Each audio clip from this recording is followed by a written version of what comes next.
Olá, você vai ver no Jornal de hoje. Governo federal estabelece novas regras para o setor de mineração. As mudanças atualizam o Código de Mineração e vão ser feitas por meio de 3 medidas provisórias. Entre as alterações, o governo criou a Agência Nacional de Mineração, agência reguladora que deve seguir o mesmo modelo da Anatel e ANAC. O balanço dos 200 dias da gestão Rogério Lins na área da educação. Confira na entrevista com Ana Paula Rossi. Nós iniciamos um ano com uma falta muito grande de professores, faltavam 1.700 professores em sala de aula e nós tivemos a contribuição dos nossos profissionais da educação de uma forma geral nesse sentido, então sou muito grata. E os filmes que estão chegando ao circuito nacional. Tequila.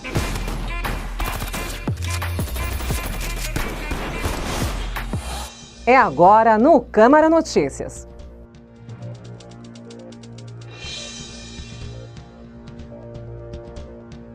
O prefeito Rogério Lins apresentou no último dia 19 o balanço de seus primeiros 200 dias de governo. E nós conversamos com a secretária de Educação, Ana Paula Rossi, que destacou os principais desafios e as ações desenvolvidas em sua pasta neste período. Entre os temas levantados pela secretária está o atraso na entrega do material e do uniforme escolar. Acompanhe. Foram 6 meses de muito trabalho, muita dedicação, muita superação, com muitas dificuldades que estão sendo superadas dia a dia. Eu quero aproveitar e agradecer aqui o apoio que a gente tem recebido de toda a nossa rede municipal de ensino, professores, profissionais de apoio, a compreensão. Eu já disse isso algumas vezes, nós iniciamos um ano com uma falta muito grande de professores, faltavam 1.700 professores em sala de aula e nós tivemos a contribuição dos nossos profissionais da educação de uma forma geral nesse sentido, então sou muito grata. E assim, a gente ainda continua enfrentando algumas dificuldades, Eu vou tratar de alguns temas que são bastante polêmicos aqui, mas eu não posso deixar de tocar nesse assunto, que é a questão do material escolar, a questão do uniforme escolar, do kit de material, o kit de uniforme, que ainda não foi entregue este ano. Então, é uma cobrança muito comum nas redes sociais, a gente acompanha as redes sociais, sempre tem esse tipo de cobrança. E não que a gente queira arrumar desculpas ou justificativas, mas trabalhando em cima da verdade, do que de fato aconteceu. Esses processos são processos de licitação, são morosos e geralmente eles têm que ter início no ano anterior para que possa ser entregue no período do início do ano letivo. Infelizmente não aconteceu, talvez até por mudança de governo, não sei aqui justificar o porquê não aconteceu. Esses processos não tiveram início ano passado, então nós tivemos que iniciá-los agora, esse ano, em fevereiro, no início de fevereiro, final de janeiro, início de fevereiro. E estamos dentro do prazo esperado mesmo, infelizmente, que é moroso, porque tem possibilidade, é que para a população são termos mais difíceis. Não são termos familiares, mas tem possibilidade de empresas impugnarem o processo, aí isso torna o processo mais moroso, porque você tem que justificar, tem que defender. Então isso tudo causa uma morosidade ainda maior no que já é demorado. Então, nós tivemos, no caso do kit de material escolar, teve impugnação, houve uma suspensão por parte do Tribunal de Contas, foi retomado recentemente. Então eu sou otimista, Eu ainda estou com uma perspectiva de fazer a entrega desse kit, provavelmente agora já no segundo semestre, iniciando o segundo semestre, a gente espera fazer essa entrega. Se tudo correr da forma que a gente espera, porque ainda existe um risco de ter mais algum tipo de probleminha nesse período, faz parte, Então é uma coisa que não depende, isso é importante que fique claro, de uma decisão minha, ou de uma ação minha, ou do prefeito Rogério Lins. E a questão do uniforme escolar é um pouquinho mais complicada, porque o kit de uniforme escolar é um número muito grande de peças, então mesmo encerrando o processo de licitação, a entrega é um pouco mais demorada, porque não tem isso pronto de imediato, são muitas peças. Então a previsão eu realmente não tenho como passar, porque depende de encerrar o processo para que a gente tenha aí sim um prazo para começarem as entregas do uniforme escolar. Agora o que eu posso dizer é que para o próximo ano a gente vai entregar no início do ano letivo, porque o processo já teve início e com certeza o ano que vem a gente vai... É complicado, mas a gente tem que trabalhar em cima da verdade, né? Falando sobre as cobranças que surgem em redes sociais, Ana Paula também pontuou a importância de haver uma preocupação dos pais com o modelo pedagógico e a capacitação dos profissionais que atuam na rede municipal. A gente tem trabalhado muito a questão pedagógica, que é uma questão que ninguém cobra. Poucas pessoas observam isso, mas que faz toda a diferença na vida das nossas crianças. Então a gente tem trabalhado muito internamente nessa questão pedagógica, na capacitação dos nossos professores. Então, assim, as coisas têm caminhado.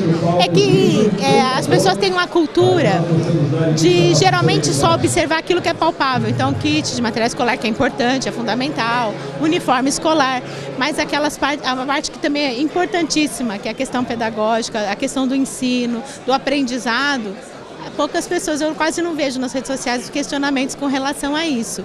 E essa parte a gente tem uma equipe assim, muito competente, de funcionários de carreira da Secretaria da Educação, que foram valorizados e têm desempenhado um papel muito importante nessa questão da parte pedagógica. E os trabalhadores que vão fazer saques das contas inativas do FGTS precisam ficar atentos ao calendário. As retiradas só poderão ser feitas até a próxima segunda-feira, dia 31. De acordo com a Caixa Econômica Federal, o prazo não será prorrogado. O presidente da Caixa, Gilberto Ock, disse que 25 milhões de trabalhadores já sacaram o benefício. Até a última semana, 42 bilhões e 300 milhões de reais já tinham sido retirados das contas inativas. Tem direito a resgatar o dinheiro trabalhadores que pediram demissão ou que foram demitidos por justa causa até 31 de dezembro de 2015. Para fazer o saque, é preciso ter em mãos carteira de trabalho e documento de identidade. O governo federal mudou a cobrança de tributos da exploração de minérios, os chamados royalties da mineração. No caso do minério de ferro, houve um aumento da alíquota. Também foi criada uma agência reguladora para o setor. As mudanças atualizam o Código de Mineração e vão ser feitas por meio de 3 medidas provisórias. Entre as alterações, o governo criou a Agência Nacional de Mineração, agência reguladora que deve seguir o mesmo modelo da Anatel e ANAC. Também vai ter reajuste na cobrança de tributos na exploração mineral, os chamados royalties. Os do minério de ferro, por exemplo, podem variar agora de 2% a 4%, de acordo com o mercado internacional. Sobre um possível aumento da participação de capital estrangeiro na mineração, hoje definida em 49%, não houve alteração. Tem muitos investimentos optando por outros países aqui na América Latina, justamente pela essa insegurança da definição do novo código. A gente espera que isso possa ser responsável por um novo olhar, digamos assim, das empresas para as oportunidades de investimento em mineração no Brasil.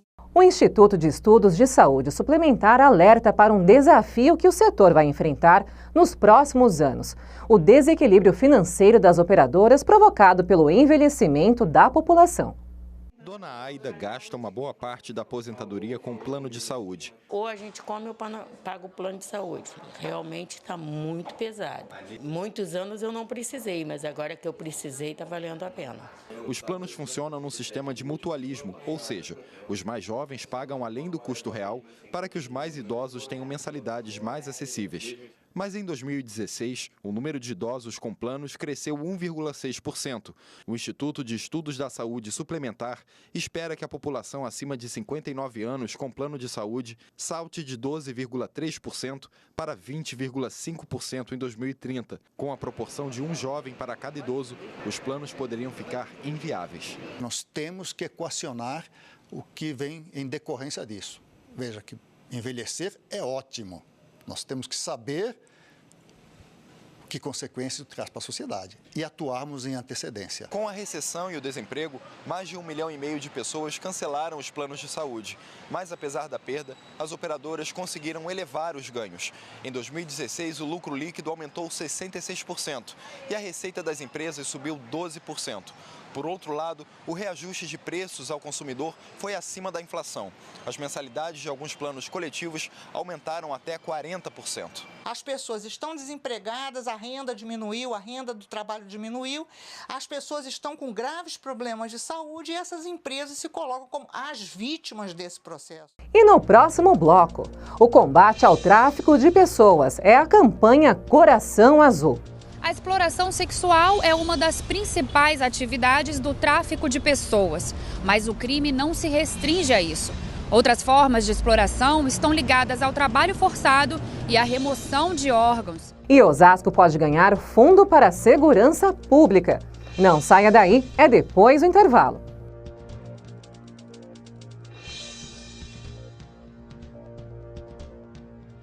Quem doa sangue regularmente pode estar ajudando uma pessoa que nunca viu na vida.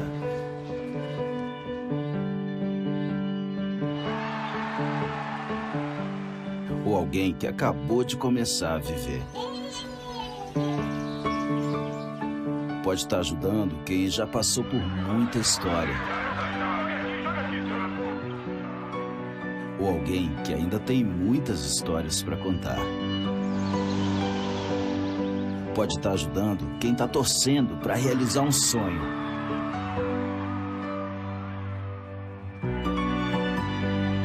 Ou alguém que está torcendo para ser ajudado. Quem doa sangue regularmente pode até não saber quem está ajudando, mas sabe que está ajudando muita gente. Ministério da Saúde, Governo Federal.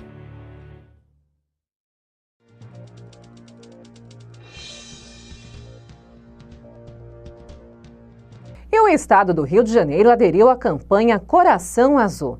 A iniciativa internacional busca conscientizar a população sobre o tráfico humano. À primeira vista, a caixa de presente no meio de um dos terminais mais movimentados do Rio de Janeiro parece a solução para todos os problemas. Afinal, quem não quer viajar o mundo e ganhar um bom dinheiro? Mas às vezes o que parece ser uma oportunidade pode se revelar uma surpresa nada agradável. Dentro da caixa, diferentes histórias contadas por vítimas de um mesmo crime, o tráfico de pessoas. Verônica, que tem 4 filhos, diz que ficou impressionada com os depoimentos que leu e que todo cuidado com a família é pouco. Eu aconselho para ele muito cuidado, já tão grande, mas eu sempre falo, não sair com estranho, quando sair sempre falar para onde vai, com quem vai e número de telefone. Eu nunca me importei, sabe? A gente acha que nada pode acontecer, mas como aconteceu com ela, né? Ela conheceu uma menina, pode acontecer a qualquer momento. E para alertar pessoas de todas as idades sobre os perigos do tráfico de pessoas, uma série de atividades foi programada pela Secretaria Estadual de Direitos Humanos do Rio. A ação faz parte da campanha internacional Coração Azul e traz imagens e relatos de vítimas de todo tipo de exploração. Nós temos palestras, seminários, blitz, rodas de conversas, várias ações com esse sentido de mobilizar a sociedade brasileira, chamar a atenção, inclusive com a iluminação de prédios públicos na cor azul, para a existência desse crime. A exploração sexual é uma das principais atividades do tráfico de pessoas, mas o crime não se restringe a isso. Outras formas de exploração estão ligadas ao trabalho forçado e à remoção de órgãos. A estimativa é que existam hoje no mundo cerca de 21 milhões de pessoas vítimas do tráfico. Normalmente, o que a gente percebe é que o aliciador ele se utiliza de algum sonho daquela vítima, independente se é se tornar modelo, ser famoso ou simplesmente querer condições melhores de vida, não é? Principalmente nos casos de trabalho escravo, o que a gente percebe é que os trabalhadores eles estão buscando novas oportunidades, entendeu? Uma melhor condição para a família e por isso que eles se sujeitam a condições degradantes, porque eles acreditam que isso vai ser, que eles vão conseguir trazer alguma coisa para a família. A pessoa deve sempre desconfiar das propostas que recebe. Se por acaso recebeu algum tipo de proposta para ir para fora do Brasil, ou mesmo para dentro do Brasil, para um outro estado, e primeiro procure na internet, Procure, por exemplo, sobre aquele empregador ou a pessoa que fez a proposta. E é isso que a gente orienta, desconfie. O núcleo está aqui à disposição da sociedade. O prefeito Rogério Lins enviou à Câmara Municipal um projeto que cria o Fundo para a Segurança Pública.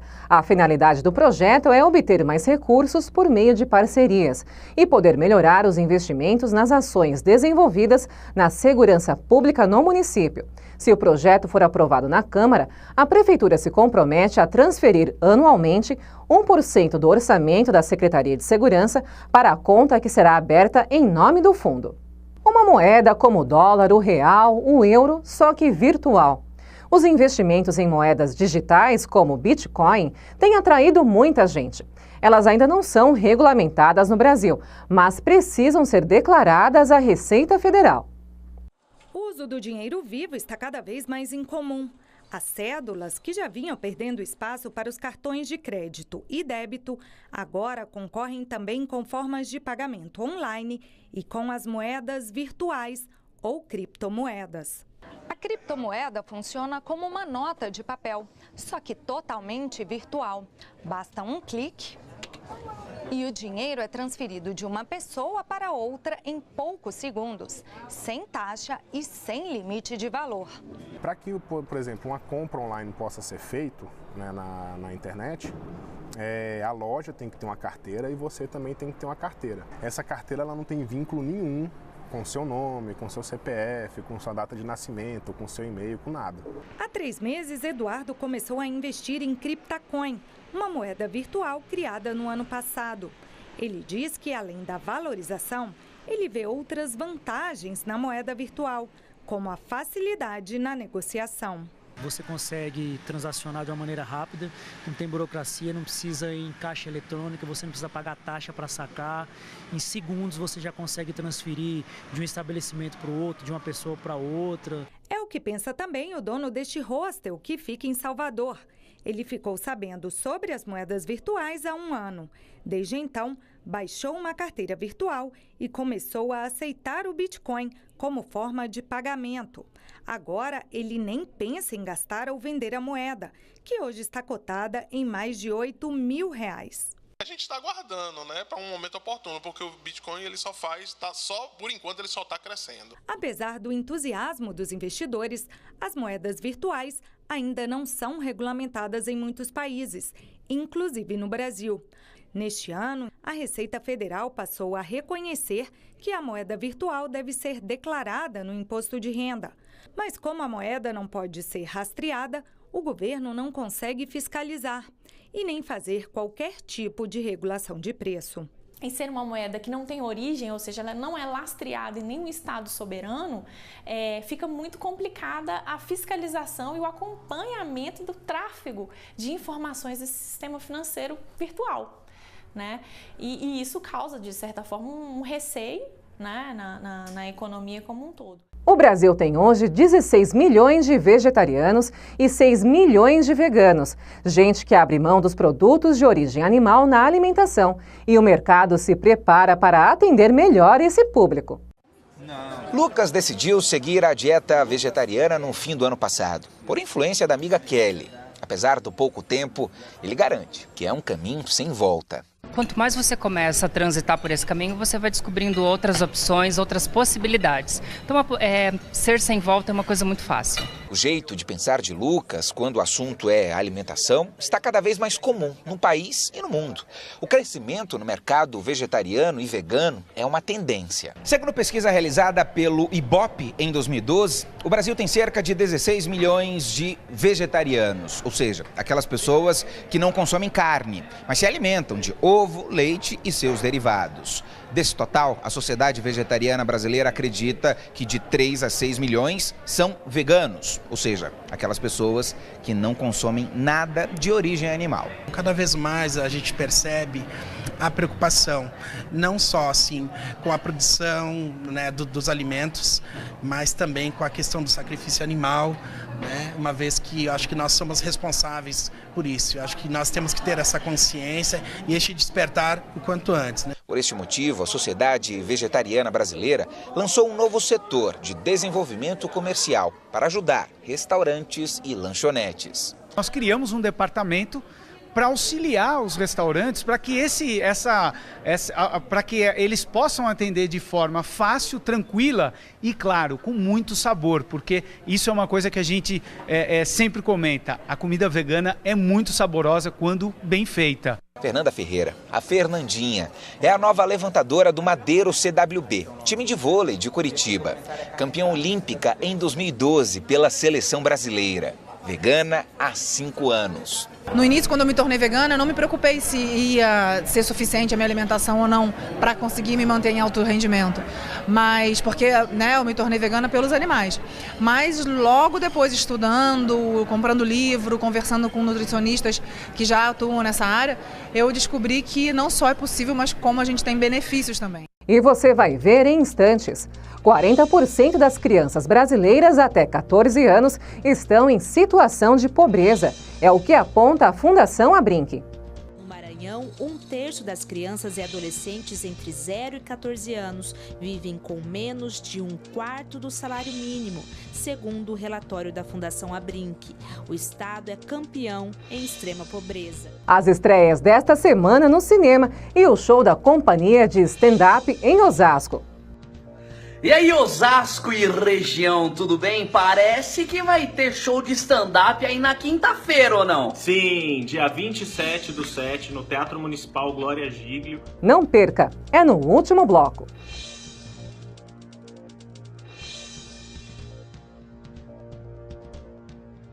Vem pra biometria, vem, não pode faltar ninguém.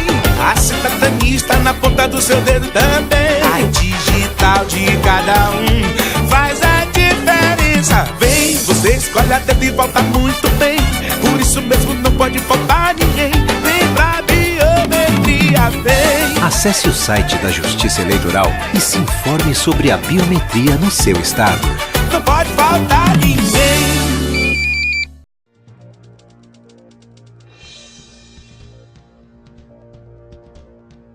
O Brasil se comprometeu com a Organização das Nações Unidas a reduzir a extrema pobreza até 2030. Mas um relatório da Fundação Abrinq mostra que ainda há um longo caminho a percorrer. 40% das crianças brasileiras estão em situação de pobreza, especialmente no Nordeste. As carcaças dos carros servem de parquinho para as crianças do Jardim Pantanal, na periferia de São Paulo. Aqui, elas inventam brincadeiras e assim vão vivendo a infância. A poucos metros dali, no número 29 da Rua das Crianças, a gente encontrou a Suzy e a família dela. E para criar os 3 filhos e os sobrinhos, até comida já faltou. É muito triste, né? Não ter as coisas para dar, pedir aqui o leite ou o pão e não ter, né? Para ajudar os pais e mães que precisam trabalhar e não têm com quem deixar os filhos, a Noeli abriu as portas da casa dela. E se tivesse um lugar para eles aprender computação, para eles aprender uma profissão, né? Era bem melhor. A casa da Noeli fica justamente numa rua chamada Rua das Crianças. E essa rua é um exemplo de como o Brasil vem tratando os seus pequenos com pouco cuidado. São justamente essas condições que se repetem por várias ruas em todo o país, que fazem com que as crianças aprendam a desde cedo viver com a precariedade e com a pobreza, muitas vezes extrema. No Maranhão, 1/3 das crianças e adolescentes entre 0 e 14 anos vivem com menos de 1/4 do salário mínimo, segundo o relatório da Fundação Abrinq. O estado é campeão em extrema pobreza. Em seguida estão Ceará, Alagoas, Bahia e Paraíba. Na Vila dos Nobres, em São Luís, no Maranhão, encontramos a Bruna, de 22 anos, com seu bebê de 3 meses. As crianças, quando tem um tempinho para brincar na rua, como podem ver, corre risco de cair nessas valas aqui. A falta de dinheiro também reflete na falta de alimentos e a falta de alimentos na baixa estatura. No Amapá, Amazonas, Acre, Maranhão e Pará, as crianças com menos de 5 anos são são as mais baixas do país. O Brasil se comprometeu junto à ONU a apresentar melhores índices quando o assunto é erradicação da pobreza, fome zero, boa saúde e bem-estar para 2030. Mas o relatório da Fundação Abrinq mostra que para as crianças e adolescentes brasileiros a situação ainda é precária. Não garantir o direito a uma moradia adequada, o direito à alimentação, o direito à água de qualidade, ao saneamento básico, à educação e à saúde, eu estou já comprometendo o futuro dessa criança e desse adolescente que vai ser o adulto em 2030. E chegou a hora do cinema aqui no Câmara Notícias. E a gente começa pelo filme de guerra Dunkirk. Dirigido por Christopher Nolan, o longa é baseado na história da Operação Dínamo, que conseguiu resgatar mais de 330 mil homens da cidade que dá nome ao filme, durante a Segunda Guerra Mundial.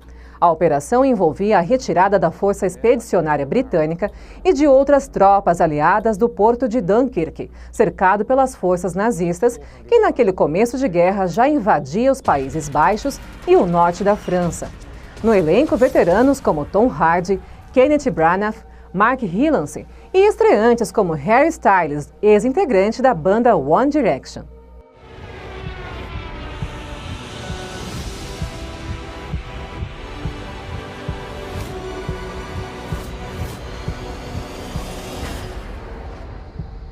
You can practically see it from here. What? Home. Outra dica é o longa de ação em ritmo de fuga. Nele, o jovem Baby tem uma mania curiosa. Precisa ouvir música o tempo todo para silenciar o zumbido que perturba seus ouvidos desde um acidente na infância. Excelente motorista, ele é o piloto de fuga oficial dos assaltos de Doc, vivido por Kevin Spacey. Mas não vê a hora de deixar o cargo, principalmente depois que se vê apaixonado pela garçonete Débora. Tequila.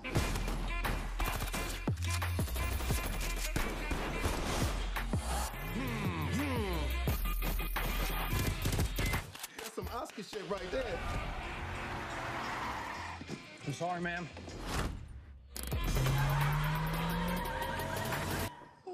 E fechando nossas dicas tem o brasileiro Love Film Festival. Leandra Leal vive Luzia, uma roteirista brasileira.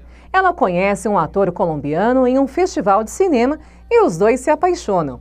A história do casal vai se desenrolando em 5 encontros, todos eles em festivais de cinema ao redor do mundo. Nessa mistura de ficção e realidade, tudo é possível e o casal revive clássicas cenas românticas de filmes.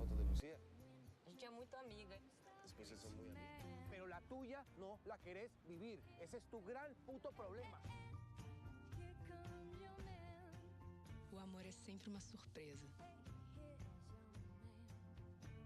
Quando começa, quando termina e, sobretudo, quando nunca termina. Ah, e tem mais. Depois do grande sucesso, a Warner Bros. Confirmou a produção de um novo filme da Mulher Maravilha. A atriz Gal Gadot segue no papel principal e a previsão é que o filme seja lançado em 13 de dezembro de 2019 nos Estados Unidos. E nesta quinta, às 9 da noite, a risada vai ser garantida no Teatro Municipal de Osasco. Tem show da companhia de stand-up comedy. Confira o convite da trupe. E aí, Osasco e região, tudo bem? Parece que vai ter show de stand-up aí na quinta-feira, ou não? Sim, dia 27/7, no Teatro Municipal Glória Giglio. Vai ter lá a Cia do stand-up comigo, Gustavo Pompiani, Thiago Carvalho, Guto Andrade e Oscar Filho. E o que mais precisa falar? E aí, ingressos, né? Tem ingresso antecipado pra você comprar aqui no link aqui em cima. Sim. Você vai pagar só... Você viu o link ali? Então, R$20 só. Na porta, quanto que é na porta? Não é 60 inteira, 30 meia, só que pelo link aqui, ó, pagar que tá pouco. no vídeo. Isso. Pagar pouco, quanto que vai pagar? R$20, só isso. Só R$20. Você chega lá e fala, porra, R$20 antecipado. Garanto o seu, senão você vai ficar de fora, hein? É, não tem meio que porque falar que não vai, então, eu sou de Osasco, eu sou pobre. Não vai usar, não vai rolar. E se você é de Carapicuíba, pode vir também, a gente pode aceita. Vir, Itapevi, vem em peso, a gente aceita. Curitiba, estamos aceitando também. Opa, Jundiaí, vem também. Acre. Então até não sexta. Existe o Acre. É quinta, né? O ingresso antecipado para o show pode ser comprado comprado pelo site www.simpla.com.br/se-standup em Osasco. Vamos conferir agora como fica o tempo para a Grande São Paulo. As informações são da Clima Tempo. A quarta-feira será mais um dia de tempo firme em todo o estado de São Paulo, inclusive na região metropolitana. Faz sol o dia todo, até há possibilidade de nevoeiro ao amanhecer, mas que logo se dissipa, o sol brilha forte, a temperatura sobe no período da tarde e faz calor e não chove, pelo menos até o fim da semana. A mínima prevista para esta quarta-feira é de 10 graus na capital paulista e máxima de 25. Em Guarulhos, o dia amanhece frio, com mínima de 9, mas a máxima chega aos 26 graus. E chegou ao fim mais uma edição do Câmara Notícias. Eu sou Fernanda Lucena, fico por aqui, mas encontro vocês na próxima edição. Até lá!